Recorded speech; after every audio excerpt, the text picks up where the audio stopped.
Amém? Até daqui a pouco. Ainda dentro do nosso mesmo macro tema, cidadãos do reino, temos muito que estudar nesses livros. Livros históricos e de preciosidade ímpar para aplicar seus ensinos às nossas vidas.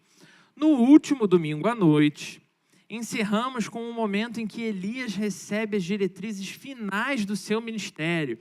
Quem que ele vai ungir, quem vai dar prosseguimento em cada parte. Os reis da nossa história de hoje ainda são os mesmos daquele período. Acabe em Israel e Ben-Hadad na Síria. Mas isso está prestes a mudar. Eles haviam sido aliados há alguns anos para derrotar o grande império da Síria. E eles venceram essa guerra. E é importante se lembrar que o nosso pastor frisou várias vezes: a Síria é uma nação, Síria é outra nação. E a coalizão feita de Israel e Síria conseguiram derrotar a Assíria. Mas parece que a Síria, de alguma forma, saiu ganhando no pós-guerra. Ela saiu como a grande liderança do mundo daquela época. De maneira que a distribuição dos espólios de guerra não tinha bem sido como foi combinado antes da guerra. E parece que a Síria se deu muito bem e Israel muito mal. E no desenvolvimento dos anos seguintes, Israel havia se tornado apenas mais uma nação vassala da Síria. Uma nação vassala é aquela nação que ela não tem poder para enfrentar as decisões da outra nação e por isso precisa pagar tributos, enviar impostos, se submeter às exigências da outra nação. A nação central, que no caso é Síria. Mas isso ainda não é tudo. Também vimos que nos últimos anos ainda tivemos uma série de problemas em Israel que afetaram toda a região, e um deles foi a grande seca, proveniente lá daquela oração de Elias. E depois daquele vário período de fome e seca, a situação política e econômica só tendia a se complicar mais e mais, principalmente quando uma grande nação como a Síria começa a ter complicações. No texto de hoje, acompanharemos a deteriorização da relação entre os reis dessas duas nações, Israel e Síria. Abra sua Bíblia, primeiro livro dos reis de Israel, capítulo 20. Nós vamos fazer a leitura do versículo 1 até o versículo 43. Então eu peço a sua atenção, porque em alguns momentos do texto eu vou pular alguns versículos para a gente poder caminhar um pouquinho mais rápido. Capítulo 20, do 1 ao 43. Diz assim a palavra do Senhor: Ben-Hadad, rei da Síria, ajuntou todo o seu exército. Havia com ele 32 reis, e cavalos, e carros. Subiu, cercou a Samaria e pelejou contra ela. Enviou mensageiros à cidade, a Acabe, rei de Israel, que lhe disseram: assim diz Ben-Hadad, a tua prata e o teu ouro são meus, tuas mulheres e os melhores de teus filhos são meus. Respondeu o rei de Israel e disse: seja conforme a tua palavra, ó rei, meu senhor, eu sou teu e tudo o que tenho. Tornaram a vir os mensageiros e disseram: assim diz Ben-Hadad, enviei-te na verdade mensageiros que dissessem: tens de entregar-me a tua prata, o teu ouro, as tuas mulheres e os teus filhos. Todavia, amanhã a estas horas enviar-te-ei os meus servos, que esquadrinharão a tua casa e as casas dos teus oficiais, meterão as mãos em tudo que for aprazível aos teus olhos e o levarão. Então o rei de Israel chamou todos os anciãos da sua terra e lhes disse: notai e vede como este homem procura o mal, pois me mandou exigir minhas mulheres, meus filhos, minha prata e meu ouro, e não lhe neguei. Todos os anciãos e todo o povo lhe disseram: não lhes dê ouvidos, nem o consintas, pelo que disse aos mensageiros de Ben-Hadad: dizei ao rei meu senhor, tudo o que primeiro demandaste do teu servo farei, porém isso agora não posso consentir. E se foram os mensageiros e deram essa resposta. Ben-Hadad tornou a enviar mensageiros dizendo: Façam-me os deuses como lhes aprouver, se o pó de Samaria bastar para encher as mãos de todo o povo que me segue. Porém, o rei de Israel respondeu e disse: Dize-lhe, não se gabe quem se cinge como aquele que vitorioso se cinge. Tendo Ben-Hadad ouvido essa resposta, quando bebiam ele e os reis nas tendas, disse aos seus servos: Ponde-vos de prontidão. E eles se puseram de prontidão contra a cidade. Eis que um profeta se chegou a Acabe, rei de Israel, e lhe disse: Assim diz o Senhor, viste toda essa grande multidão? Pois hoje a entregarei nas tuas mãos, e saberás que eu sou o Senhor. Perguntou Acabe: Por quem? Ele respondeu: Assim diz o Senhor, pelos moços dos chefes das províncias. E disse: Quem começará a peleja? Tu, respondeu ele. Então contou os moços dos chefes das províncias, e eram 232. Depois contou todo o povo, todos os filhos de Israel, 7.000. Saíram ao meio-dia. Ben-Hadad, porém, estava bebendo e embriagando-se nas tendas, ele e os reis, os 32 reis que o ajudavam. Saíram primeiro os moços dos chefes das províncias.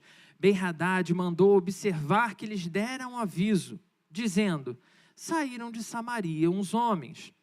Ele disse: Quer venham tratar de paz, tomai-os vivos. Quer venham pelejar, tomai-os vivos. Saíram, pois, da cidade os moços dos chefes das províncias e o exército que os seguia. Eles feriram cada um ao homem que se lhe opunha. Os sírios fugiram e Israel os perseguiu. Porém, Ben-Hadad, rei da Síria, escapou a cavalo com alguns cavaleiros. Saiu o rei de Israel e destroçou os cavalos e os carros e feriu os sírios com grande estrago. Então o profeta se chegou ao rei de Israel e lhe disse: Vai, sê forte, considere e vê o que hás de fazer, porque daqui a 1 ano subirá o rei da Síria contra ti. Os servos do rei da Síria lhe disseram: Seus deuses são deuses dos montes, por isso foram mais fortes do que nós, mas pelejemos contra eles em planície, e, por certo, seremos mais fortes que eles. Agora vamos pular um pouquinho para o versículo 26. Decorrido 1 ano, Ben-Hadad passou revista aos sírios e subiu a Afeca para pelejar contra Israel. Também aos filhos de Israel se passou revista, foram providos de víveres e marcharam contra eles. Os filhos de Israel acamparam-se defronte deles como 2 pequenos rebanhos de cabra, mas os sírios enchiam a terra.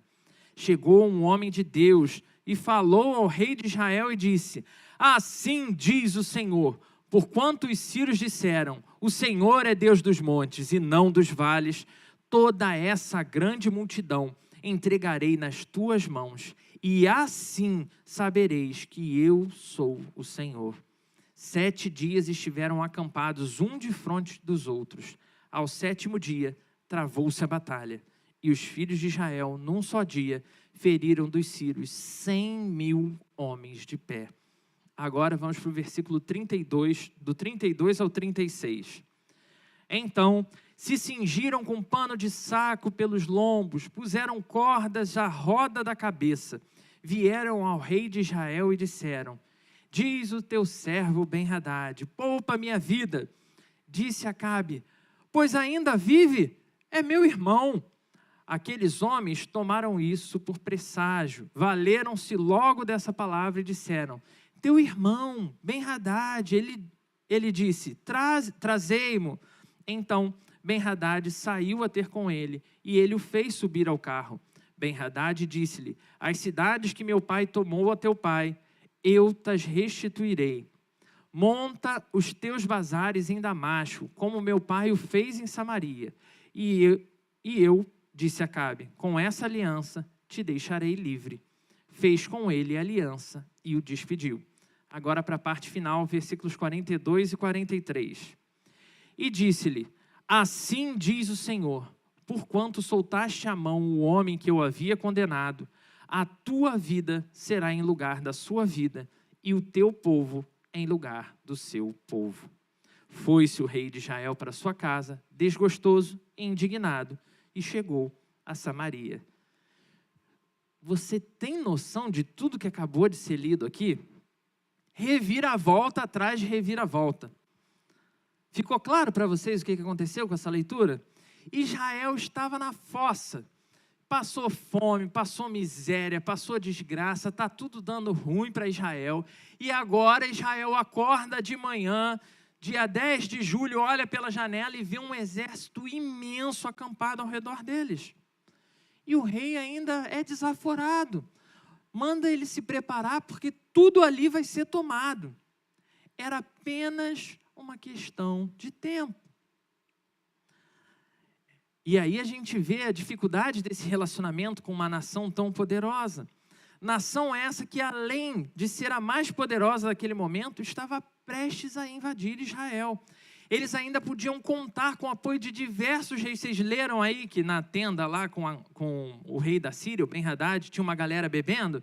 São todos os reis que já eram nações também vassalas da Síria. Síria era o grande exército do momento. Não tinha para onde correr. Seria o fim de Israel, ele seria atropelado.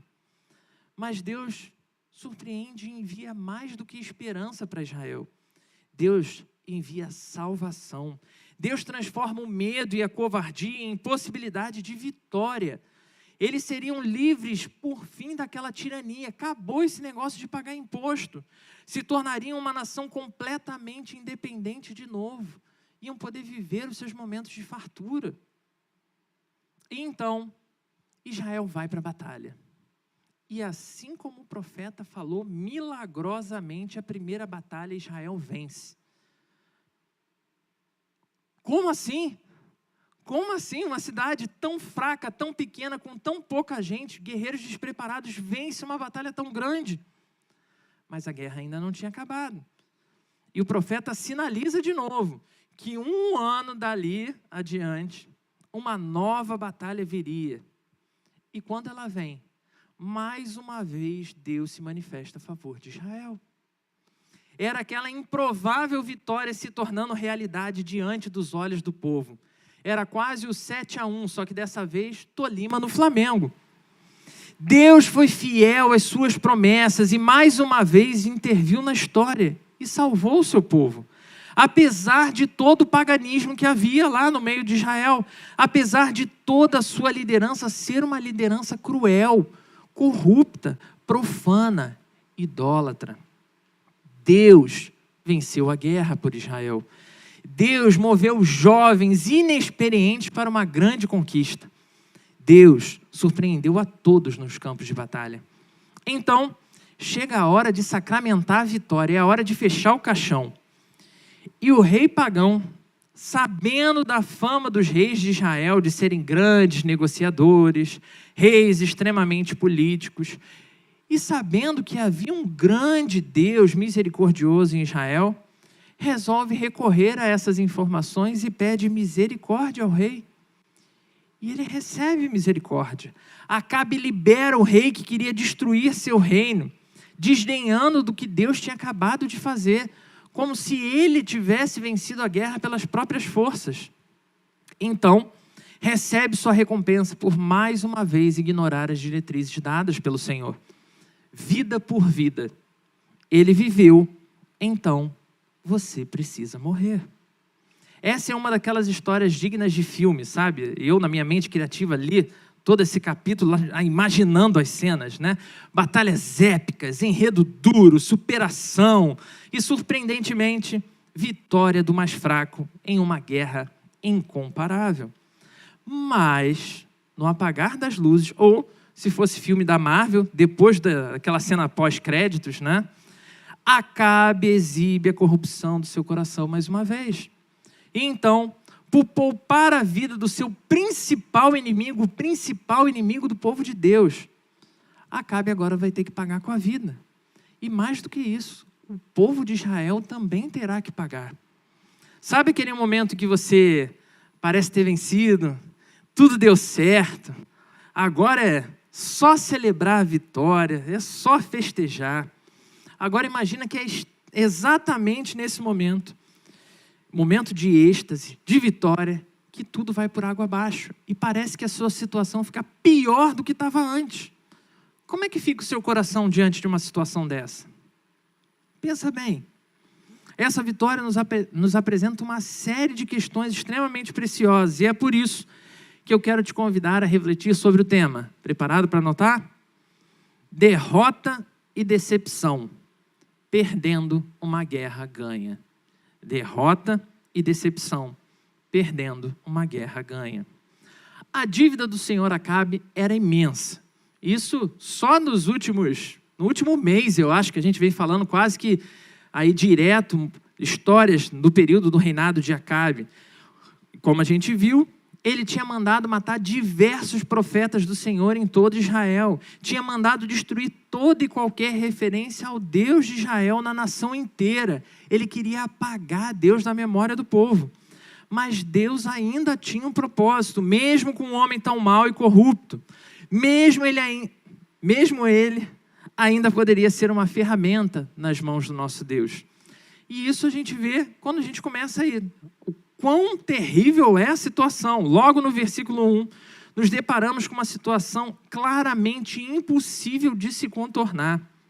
O maior e mais poderoso reino da região, junto com todos os seus reis vassalos, vem sitiar Samaria. A capital do reino está completamente cercada. Agora é questão de tempo ela ser aniquilada, exterminada da terra. Então, esse poderoso rei manda uma série de mensagens zombando de Israel.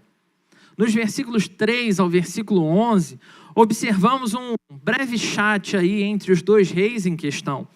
E o que parecia ruim vai parecendo ficar pior a cada conversa, a cada mensagem enviada. E aqui não tinha mais como apagar. Primeiro, vemos um rei de Israel covarde e apático, aceitando tudo que é pedido.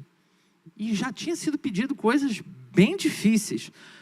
E Acabe faz isso porque, como ele já era amplamente conhecido, né?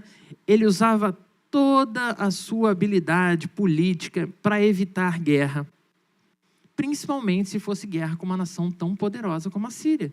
Então ele é aquele cara escorregadio, malandro, cheio de papinho, e que fala, não, você quer nossas mulheres? Pode levar. Quer nossos filhos? Leve, é tudo teu.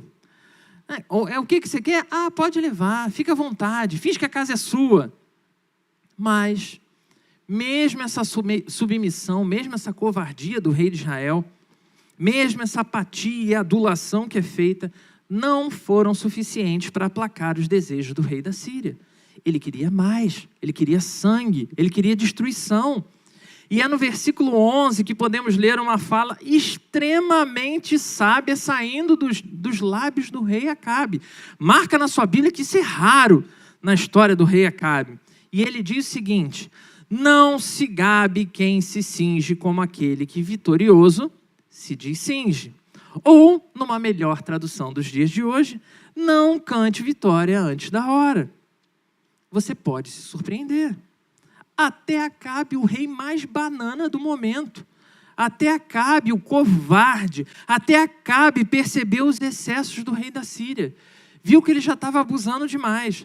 E aqui chegamos ao nosso primeiro ponto nessa manhã. Preparado para anotar? Deus continua cuidando dos seus. Deus continua cuidando dos seus. Irmãos, nosso Deus é um Deus extremamente zeloso no cuidado com aqueles que são seus. Nos últimos domingos, nós vimos Deus usando a vida de Obadias, numa mensagem pregada pelo nosso pastor. Obadias era um servo do rei Acabe para salvar diversos profetas. Ele deu um jeito ali de garantir que esses profetas do Senhor fossem livres, fossem salvos. Pois Obadias, embora servo do rei, era fiel ao Senhor. Vimos a palavra do Senhor relembrando a Elias que ainda existiam 7.000 homens e mulheres fiéis ao Senhor em todo Israel. Gente que não se rendeu a Baal, gente que não se vendeu pelas politicagens que Acabe fazia, gente que não se deixou seduzir, gente que seguia amando e servindo ao Senhor mesmo naqueles tempos de crise. Ainda estamos no período profético de Elias, que agora, como a gente viu no domingo passado à noite, ele segue com um novo aprendiz chamado Eliseu. E esses dois homens também eram homens fiéis ao Senhor. Ou seja, embora a enorme maioria esmagadora de Israel estivesse comprometida sim com Baal, estivesse sim ali vivendo o reinado de Acabe da maneira mais plena, existia uma minoria que perseverava em fidelidade ao Senhor. E sem dúvida nenhuma, se tem uma coisa que as Escrituras nos garantem de Gênesis a Apocalipse é: Deus continua cuidando dos seus. Muitos dos eventos seguintes desse texto vão destacar exatamente esse tipo de acontecimento e intervenção de Deus. Deus move toda a situação para que Israel vença a guerra de maneira inquestionável de que foi um milagre. Poucos e inexperientes jovens guerreiros, meu irmão, minha irmã, quando você lê no Antigo Testamento falando que são os jovens que vão para a batalha é porque deu ruim. Jovem é aquele pessoal arrogante que não tem experiência, não tem nenhum conhecimento de campo de batalha, e ele vai para a guerra sem ninguém mais experiente para dizer: vai por aqui, vamos por ali, quando vier a flecha você faz assim. Não, o jovem está lá armado e indo com a cara e com a coragem para a guerra. Ou seja, poucos jovens indo para uma guerra contra experientes e muitos. Deus usou um governo ímpio para livrar o seu povo de uma situação de maneira extraordinária. Mesmo o mais inadequado rei pode ser instrumento nas mãos do Senhor. E é o que a gente vê acontecendo em Acabe, porque Deus continua cuidando dos seus. Não porque Acabe fosse um servo do Senhor, mas porque dentro do reino de Acabe existiam homens e mulheres fiéis ao Senhor. E isso é sensacional, porque muitas vezes ficamos travados, envoltos aos nossos grandes dilemas de vida. E a gente acaba se esquecendo disso, que pertencemos a Deus, que Deus está cuidando da gente, mesmo que esteja difícil, mesmo que esteja doendo. Muitas vezes nos pegamos correndo atrás de situações, correndo atrás de soluções, correndo atrás de negociações que só parecem que vão nos consumir mais e mais. E nessa ânsia de resolver com as nossas próprias forças e habilidades, acabamos nos esquecendo de recorrer ou buscar ao único que pode de verdade nos socorrer. Aquele que está sempre presente, ao Deus infinito que pode todas as coisas. Nos esquecemos que seus propósitos vão além do que os nossos olhos podem ver. Nos esquecemos de que Ele é o Deus do impossível. Mesmo diante do que parecia ser o fim de Israel, Deus ainda tinha o mesmo poder em suas mãos e poderia livrar o seu povo se assim Ele quisesse. E aqui surge mais uma vez um alerta para nós. Um alerta que vem sendo repetido ao longo de todo o estudo do livro dos reis, dos 2 livros dos reis de Israel e do livro das crônicas. Governante nenhum trará salvação à nação. Coloca isso no seu coração. Nenhum governante trará salvação à nação. Mas Deus continua sendo a nossa eterna esperança. Não adianta colocarmos nossa esperança em homens, em mulheres. Nenhum deles poderá satisfazer as necessidades do meu e do seu coração. Nem como governante de uma nação, a modo macro, né? Nem como governante de uma casa. Porque como a gente falava ainda ontem com os jovens, muitas vezes a gente vive a ilusão de que depois de que a gente casar, aí sim a nossa vida vai ser santa. Eu me masturbo, mas quando eu casar eu vou ser santo. Eu vejo isso aqui, mas quando eu casar não vou ter mais problema. Eu faço isso de errado, mas depois que casar vai ser perfeito. Seja como presidente, governador, prefeito, marido ou pai, seja como esposa ou filha, seja como irmão, nenhum de nós tem esse poder. Nenhum de nós tem essa condição de satisfazer todas as expectativas de alguém, de atender às necessidades do coração. E eu não estou falando necessidades superficiais, não. Mas ainda assim, Deus garante que continuará cuidando daqueles que são seus. Então, melhor do que sair pelas ruas procurando o melhor pretendente a líder da nação. Ah, não. Assim, eu vou votar numa das opções, mas eu só não voto no Jackson, que seria a grande solução da nação, porque o Jackson, coitado, né, não está ali em um partido, mas ele seria a melhor opção. E a gente continua de novo e de novo transferindo essa solução para pessoas. Melhor do que ficar investigando currículo nas redes sociais para encontrar o melhor pretendente a namorado. Achou que eu estava falando de emprego, né? Não, a maior procura das redes sociais certamente não é por emprego. Precisamos buscar a nossa solução em Deus, porque Ele sim tem condição de fazer muito mais do que a gente pode sonhar. E na história dessa manhã não é diferente não. A gente vê exatamente isso se repetindo. Acabe continuava sendo um rei mau. Mesmo nesse momento aqui, ele continuava sendo mau. E na história dessa manhã, ele mostra como mesmo um rei mau, usado pelo Senhor, é capaz de fazer algo bom. O panorama econômico-financeiro era péssimo. A pressão política era absurdamente grande. O fim da nação era questão de tempo. Provérbios, capítulo 16, versículo 18 ao versículo 20, vão dizer: a soberba precede a ruína, e a altivez do espírito, a queda. Melhor é ser humilde de espírito com os humildes do que repartir os despojos com os soberbos. O que atenta para o ensino acha o bem, e o que confia no Senhor, esse é feliz. A gente sabe dessas coisas, a gente continua ouvindo tudo isso, botando no nosso coração tudo isso, e na primeira decisão importante que a gente tem que tomar, a gente faz o quê? Ignora. E assim a gente chega ao nosso segundo ponto. E esse ponto vem em forma de pergunta. Está preparado? Aonde a minha força está fundamentada? Aonde a minha força está fundamentada? Porque, afinal de contas, a gente já sabe que é clara a informação de que Deus continuará cuidando dos seus. Glória a Deus por isso. Mas isso não significa que estamos fundamentando nossas escolhas e decisões, ou mesmo a nossa força, no Deus que pode todas as coisas. Na conversa descrita aí entre os dois reis, no início do texto de hoje, podemos observar dois homens extremamente poderosos dialogando. Reis sobre as suas nações respectivas. Homens que confiavam no poder que eles tinham conquistado ou herdado de alguma forma. Nesse sentido, o rei da Síria é o melhor exemplo de alguém que confia nas suas próprias forças. Ele saiu de um rei que também lutava porque era oprimido, para o grande rei do momento. E isso é exatamente como aquela pessoa que acredita que vai passar num concurso só porque se dedicou. Eu sou o mais dedicado, eu sou o mais aplicado, eu vou passar. Ou aquela pessoa que acredita que vai ser sucedido só porque conseguiu um excelente emprego. Agora ninguém me segura mais. Agora pode o mundo cair lá fora que meu emprego está garantido. Afinal de contas, agora eu sou servidor público. Ou aquele que acha que se tornou alguém ou alguma coisa na vida só porque conseguiu conquistar algo que ele considera especial. Mesmo que seja uma posição política, mesmo que tenha conseguido muito dinheiro, e eu sei que é o sonho de muitos até que estão no nosso meio. O rei da Síria se achava tanto que chegou até mesmo a olhar para o que aconteceu entre guerras, tá, irmão? Entre batalhas ali.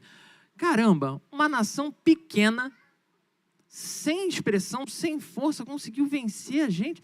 Deve ser porque o Deus dele é o Deus das montanhas, e a gente estava na montanha. Quero ver ganhar agora é na planície. Vamos ver se esse Deus vai representar eles também lá. Considerando que Deus não ia ter poder para fazer tal coisa. Afinal de contas, como explicar algo tão absurdo? Quem poderia derrotar um rei tão poderoso, com tantos homens? Ele era o melhor e mais poderoso rei daquele momento. Ele era o melhor preparado para aquela situação. Ele achou que só ele tinha as respostas que precisavam ser dadas. Ok, vamos deixar um pouquinho Ben-Hadad aí de lado. Vamos olhar para Acabe, porque Acabe não fica muito atrás dele, não. Porque, como a gente já falou, Acabe está acostumado a usar todo o seu poder de negociação para resolver toda e qualquer situação. Deve haver um jeito de resolver o problema. Tem que ter alguma palavra que eu vou ali, conversando com o rei, conversando com outro rei, conversando até conduzir para o que eu quero.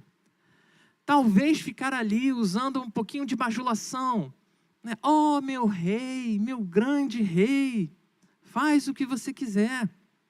Talvez usar o brilhante intelecto seja a resposta. Mas mesmo ele, depois que a guerra se tornou inevitável, não tinha mais o que fazer por suas próprias forças. Esses reis não percebiam que mesmo as suas maiores conquistas ainda não significavam nada perto do desesperador momento de ser destruído. Mesmo homens ricos e poderosos sucumbem diante dos poderes que são maiores do que os deles. Seja qual for o poder que te assola, seja qual for a grandeza e o poder daquilo que tem tirado a sua paz, seja qual for a angústia que tem tirado o seu sono à noite, lembre-se, o nosso Deus é ainda mais poderoso que qualquer poder que a gente possa conceber. Mas se a gente já sabe de algo desse tipo, por que é tão difícil para a gente viver uma vida de confiança em Deus? Por que nossas decisões e as nossas forças e a nossa fé continuam fundamentadas em nós mesmos? Vivemos como se a gente fosse eterno. Tudo eu posso fazer depois, tudo eu posso resolver depois, eu vou ter uma outra chance.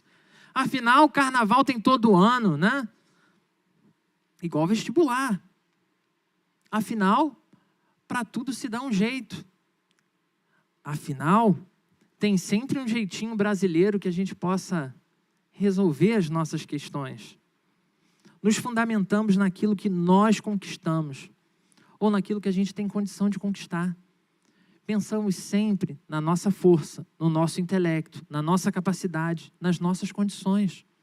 Nos fundamentamos naquilo que somos capazes de realizar, ou naquilo que somos capazes de julgar como melhor. E se alguém pensa diferente de mim, afinal de contas, sou filho do Deus vivo, né? Eu penso como filho do Deus vivo, eu vivo como filho do Deus vivo. Como alguém pode pensar diferente de mim? Só se for burro. E aí a gente entra numa série de ofensas que a gente prefere destruir a pessoa para manter a nossa posição. Isso acontece porque, assim como esses reis, continuamos nos colocando no lugar de termos a melhor resposta para tudo. Continuamos acreditando com todo o nosso coração que temos condição de resolver qualquer situação que se levante. Qualquer coisa é fácil. Eu sei como responder. Está com dúvida? Me pergunta, que eu respondo. Meu irmão, minha irmã, em nome de Jesus, eu quero que você reflita com toda a sinceridade do seu coração, não diante de mim, mas diante do Senhor da sua vida. O que tem ocupado o lugar de Deus no seu coração? O que tem dominado os seus pensamentos dia após dia? E agora sendo bem mais, aí espetando mesmo para a gente poder catucar todas as nossas idolatrias. Que inteligência suprema é essa que você acha que você tem? Que poder, que habilidade, que capacidade, que conquista é essa que você acha que você tem, que ninguém tem como você? Você sabe que só existe um Messias, não sabe? Você sabe que o Messias prometido veio a Israel. Você sabe que o Messias veio, morreu, teve que passar um tempo morto, teve que ressuscitar, e porque ele ressuscitou, a nossa esperança toda é canalizada para ele, seja antes da vinda dele, seja depois da vida dele. Sabe por que essas coisas são tão difíceis? Porque continuamos fundamentando nossa fé em todo tipo de coisa, em todo tipo de pessoa. Isso significa que nós vamos sucumbir, nós seremos atropelados em batalha. E assim, a gente chega ao nosso terceiro ponto. E para compreendê-lo, precisamos olhar para um terceiro personagem da nossa história. O profeta desconhecido. Esse aqui é aquele personagem bônus da história, né? Porque a gente ouviu falar muito aí desses dois reis.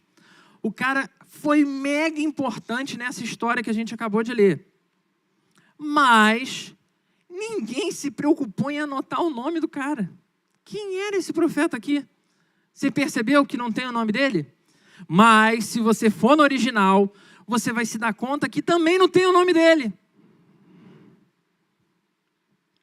E quando os reis a gente volta aí, né? E quando os reis mostram todo o seu poder, todo o seu orgulho, eles continuam confiando no seu poder e na sua capacidade. E, portanto, eles conseguem deixar o seu nome na história. Eles conquistam coisas, mas coisas que passam, coisas que quebram, coisas que não são definitivas. Esse profeta desconhecido confiou unicamente em Deus e fez única e exclusivamente o que era esperado dele, nem mais nem menos. Elias foi o grande profeta desse período da história. Mas sabemos que esse profeta aqui certamente não é Elias, porque está completamente fora da rota que Elias vinha traçando. E a gente vai voltar a falar de Elias nos próximos capítulos. Então não é Elias. Assim como também não é Eliseu. Pois nesse período, Eliseu ainda era um mero aprendiz e ele estava colado em Elias. Onde Elias estava, ele estava. Nossa idolatria muitas vezes nos leva exatamente nessa direção. Quem era esse homem? Porque a gente quer honrar esse infeliz, a gente quer dizer, olha esse profeta incrível aqui, olha esse homem que fez tais profecias e se realizaram. E ignoramos que o papel central da história não é do profeta, o papel central da história é de Deus. Pois quando a gente continua desviando o olhar para quem era esse profeta e coloca o profeta no papel central da história, apenas reproduzimos de maneira religiosa tudo que a gente apontou que era comportamento equivocado, corrupto, errado, realizado pelos dois reis. Como se nós fôssemos o centro da história. Afinal de contas, eu e você fomos chamados para ser profetas nesse tempo. E aqui vai a alfinetada. Hoje eu estou cheio dos alfinetes, né? E aqui vai a alfinetada que eu mais me dou ao entoar louvores na igreja. E eu espero que você exercite isso também. Adoramos cantar coisas do tipo... Aí eu orei muito para que não cantasse essa música antes. Se cantar depois não tem problema, né? Mas para os irmãos não ficarem ofendidos. A gente adora cantar. Nunca foi sobre nós, nem sobre o que podemos fazer. É tudo sobre você, tudo para você, Jesus. E aí a pessoa pergunta para você, você quer namorar comigo? Aí você diz o quê? Quero. Cadê Jesus? Você aceita esse emprego? Quero. Aceita esse projeto? Aceito. Quer isso? Quero. Espera aí. Nunca foi sobre nós, nem sobre o que podemos fazer. É tudo. A gente está o tempo todo sabendo o que é a forma correta de agir, sabendo o que é esperado de nós. Mas e na prática? Será que continuamos dando as respostas que estamos acostumados? Afinal de contas, eu dou conta. Será que não vivemos como se no fundo, tudo fosse sobre nós? E por isso eu acredito que eu tenho as melhores respostas? Vamos então para o terceiro ponto? Terceiro ponto. Precisamos de algo que vá além de nós mesmos. Precisamos de algo que vá além de nós mesmos. Primeiro ponto, Deus continua cuidando dos seus. Segundo ponto, aonde a minha força está fundamentada. Terceiro ponto, precisamos de algo que vá além de nós mesmos. E nesse quesito, parece que o único que pode nos servir como exemplo aqui é o profeta, embora desconhecido. Ele recebeu a missão de ir até o rei Acabe num momento crítico. E ele apresenta as palavras de Deus de um Deus que Acabe repudiava. Logo, se colocou em risco. Ele foi confiando no Deus que o designou para aquela missão. E ele fez o que tinha que fazer. Independentemente do que aconteceria, o profeta foi e falou o que era para ser falado. Porque a sua missão era maior do que a sua própria vida. Ele entendia o que ele tinha que fazer. Estava claro diante dele. E isso é por si só sensacional. Afinal, como a gente já repetiu várias idas de Elias lá diante de Acabe, né? Facilmente ele podia ser morto. Mas graças a Deus não é isso que acontece. Sim, olhar para a vida do profeta nos faz ver essa nossa necessidade de algo para além de nós mesmos. Um cara que ele podia satisfazer as suas próprias vontades e dizer, não vou. Mas ele entendeu a sua missão, ele vai lá e faz. Ele enxerga para além dele. Mas vamos olhar para o rei de Israel. Ao olharmos mais uma vez para o rei Acabe, podemos dizer que ele estava num momento de desespero completo. Ou seja, qualquer ajudinha é bem-vinda. Sabe aquele momento que você já está lá nas suas últimas e você fala assim, seja o Deus que mandar, o que mandar eu vou me agarrar. Conheço algumas pessoas assim. Então, antes de a guerra começar, vemos esse Acabe, desesperado, percebendo que ele não daria conta. Mesmo com todo o seu poder de negociação. Ele precisava de algo mais. Ele precisava de algo maior do que ele. Aquela guerra era impossível para ele. Logo, ele também precisava de algo que fosse além dele mesmo. E Deus surpreende Acabe, lhe dando a vitória nas duas batalhas.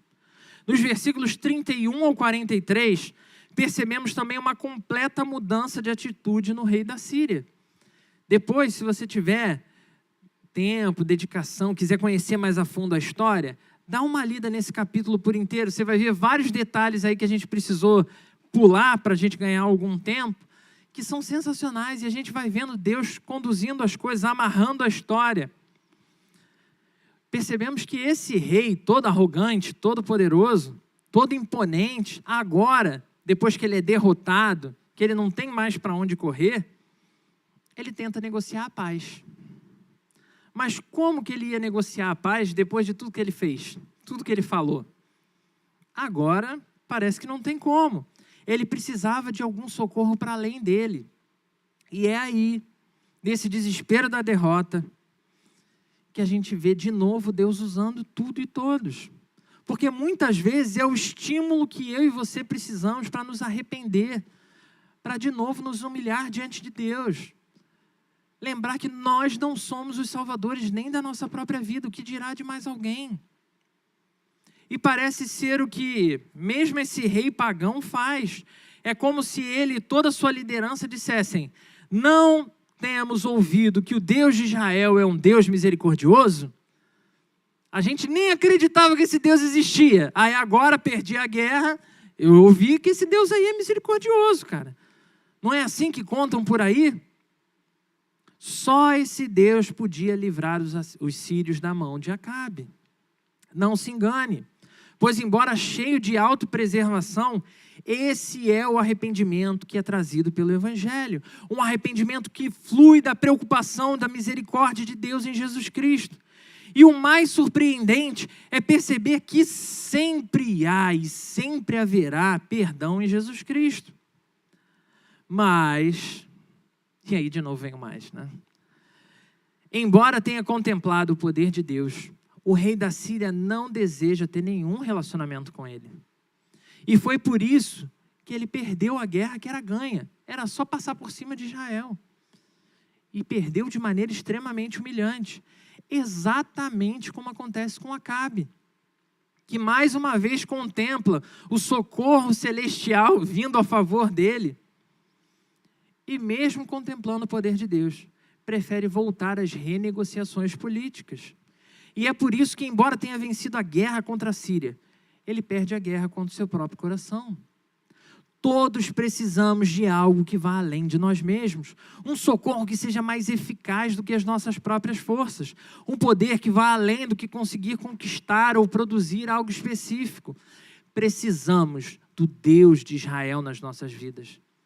Mais ainda que isso, precisamos de um Deus relacional que nos auxilie não só nos momentos de crise, nos momentos de destruição, nos momentos tenebrosos, mas precisamos de um Deus ali, diário, pessoal, que nos auxilie em cada pequeno processo de decisão da nossa vida, que nos ajude a manter as esperanças nos momentos mais difíceis, mas que nos auxilie também a manter a humildade nos momentos de vitória.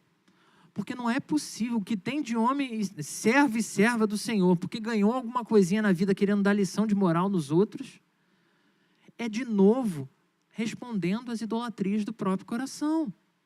Nos versículos finais do nosso texto, Acabe está voltando todo feliz para casa. Já venceu a guerra, já renegociou a paz com a Síria, parece que deu tudo certo, agora é só vitória, só celebrar. E então, é mais uma vez surpreendido por Deus. E mais uma vez o porta-voz é o mesmo profeta, sem nome.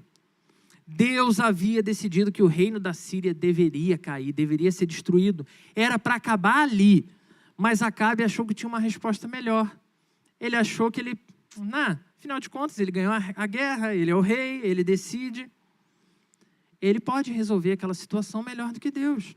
Acabe tinha recorrido ao poder de Deus para vencer ambas as batalhas. E depois que vence, pega o prêmio, mais uma vez abandona o Senhor. O rei da Síria tinha recorrido às misericórdias do Senhor, apenas para se safar. E depois abandonou o Senhor.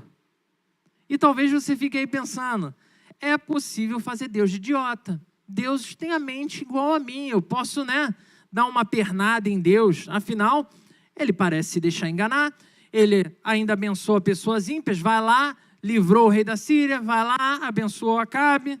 Então, mas o preço de tais escolhas sempre recairá sobre o nosso Deus. Todo preço de toda escolha que você faz, cai sobre o seu Deus. E esse é o ponto final dessa meditação da manhã.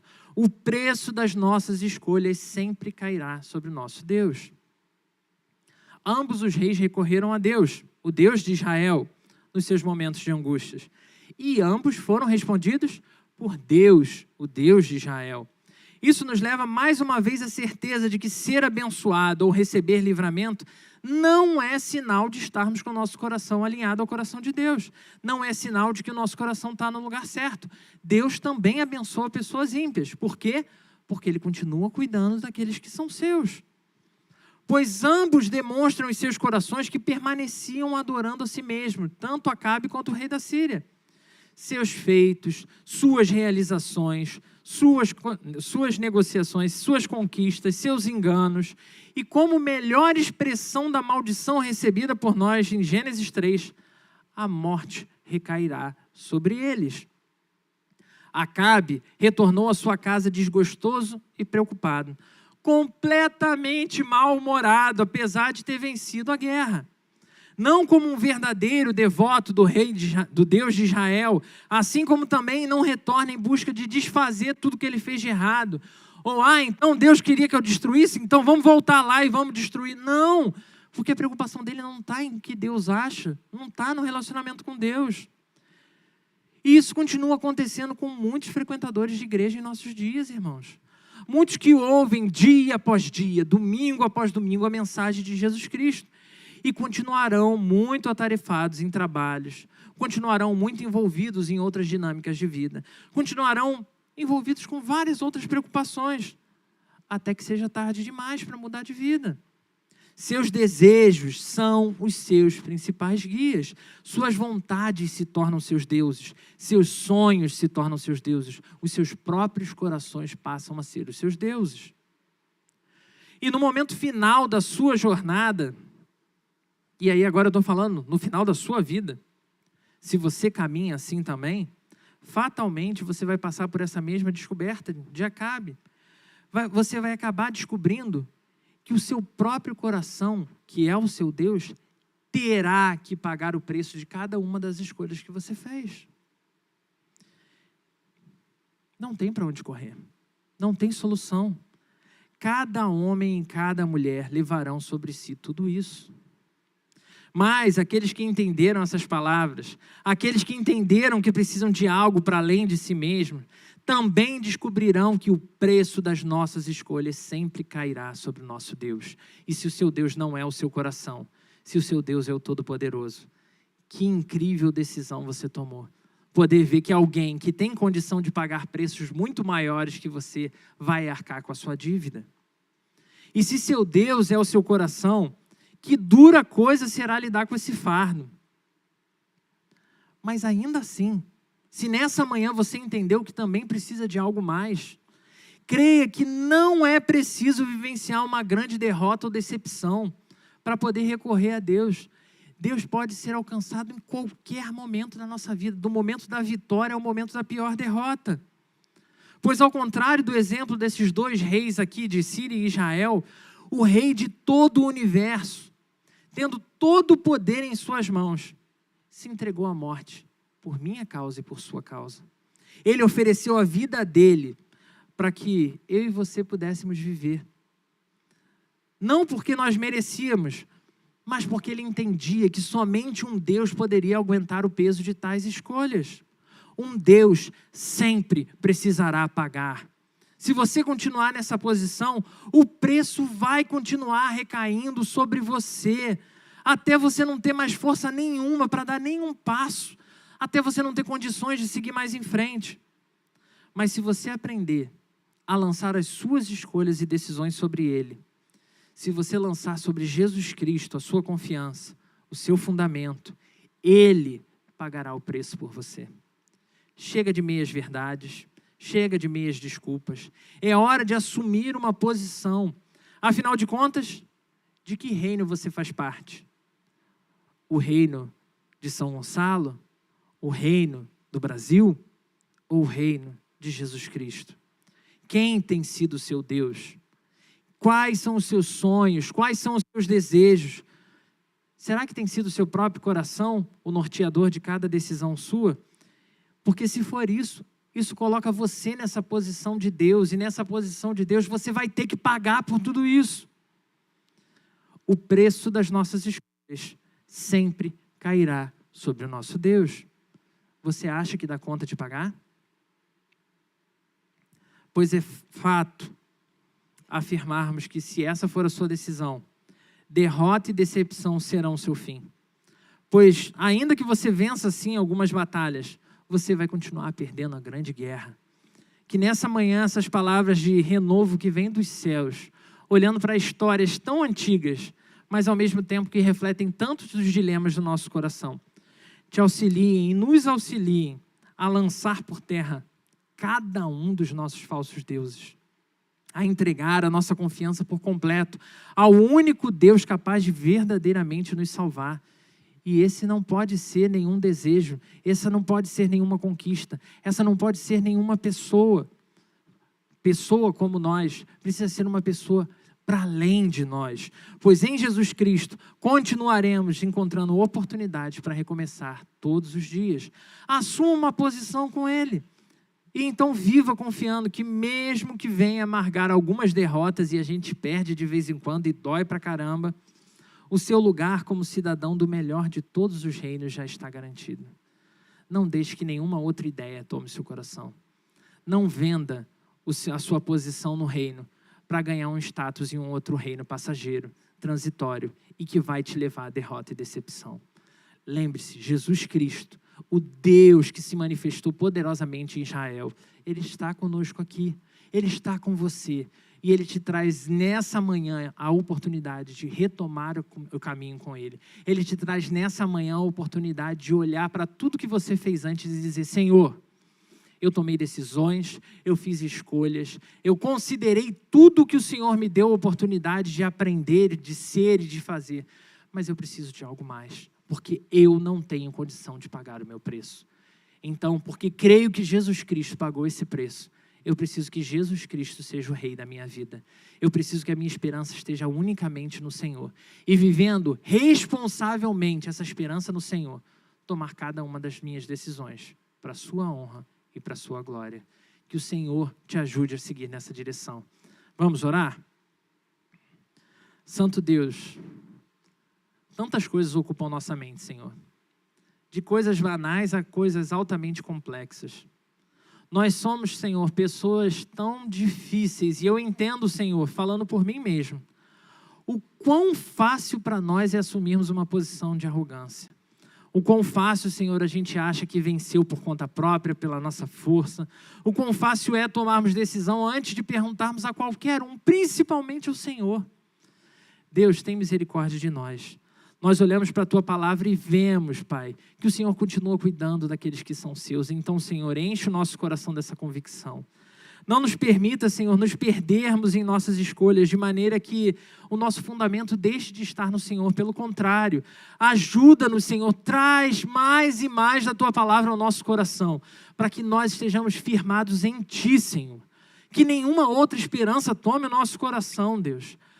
Ajuda-nos, Senhor, a entender que o mais alto preço, o preço que nós não somos capazes de pagar, o Senhor pagou. E porque o Senhor pagou, a gente pode viver completa esperança, completa a vida. Ajuda-nos, Senhor, a não abdicar do reino que o Senhor nos ofereceu por reino nenhum desse mundo. Ajuda-nos, Deus, para que a Tua honra e a Tua glória seja notória na nossa vida, na nossa jornada, em nome de Jesus. Amém.